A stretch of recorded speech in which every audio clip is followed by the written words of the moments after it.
really spoke about two things related to procedural justice. One is how to really institute it into organizations. A lot of times we talk a lot about theories, a lot about new ideas, but very little about the conditions by which those ideas can be applied within organizations. And in this case, it's really about making sure that procedural justice, or the tenets of it, the experience of it, exists within a police organization. How are people being treated? How do they perceive they're being treated? And are we really getting the most out of our officers in terms of leveraging their strengths, talents, and abilities? That was the first half of what I said. The second was about really defining what procedural justice is at its core, which is really us believing that everyone has equal intrinsic value. When you start with that premise, right, things just flow a little bit better, right? The idea of it makes a lot more sense, right? And it explains a lot in communities, it explains a lot in police organizations.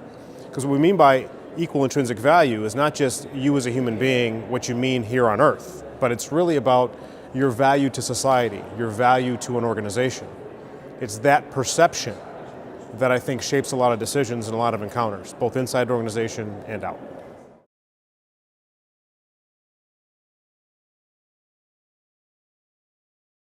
The idea, as I mentioned today, is that you begin with the philosophical premise that everyone has equal intrinsic value.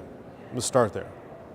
And you also start with the philosophical premise that police alone can't solve the issue of crime, right?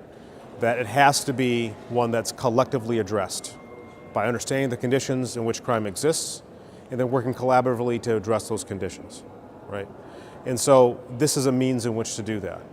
If the question is how do we connect with the community, you do it leveraging the principles of procedural justice, right? And that means every single encounter is an opportunity to build trust. Even if you're making an arrest, even if you're dealing with someone in their worst possible day, that's an exceptional opportunity.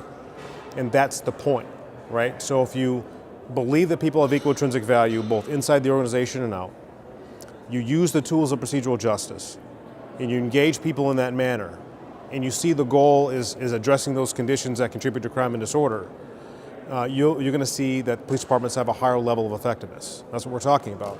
Procedural justice is not something that's ancillary to policing. It's not something that you do in addition to all the other real police work.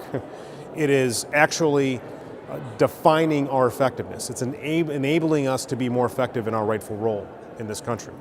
And that's the way it needs to be viewed.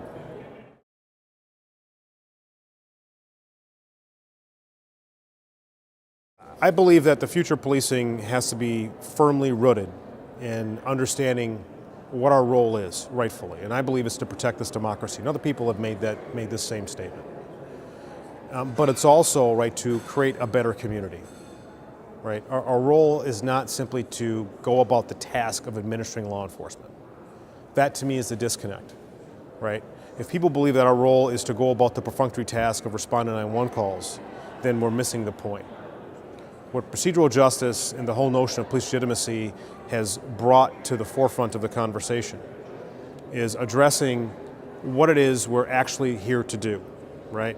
And that is to create the conditions in which people can feel safer, feel more secure, to go about their lives in creating a life for themselves that they want in this free country, right? And that's really the core of it.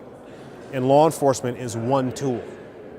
We need to leverage the fact that we have influence based upon our standing in community to bring people together, have those conversations, and have people to come together to create something that didn't exist before. Create the neighborhood watch, create the new juvenile program, create the new way to address daytime burglaries. Name your issue. The community needs to play a substantive role in each one of those things. The question always is, how do we get that? How do we make that happen? Especially if we're working in a community by which there's low levels of police-community interaction in a positive way. You do that by leveraging the tenets of procedural justice, by ensuring that every single interaction is done in a procedural just way. That becomes the foundation.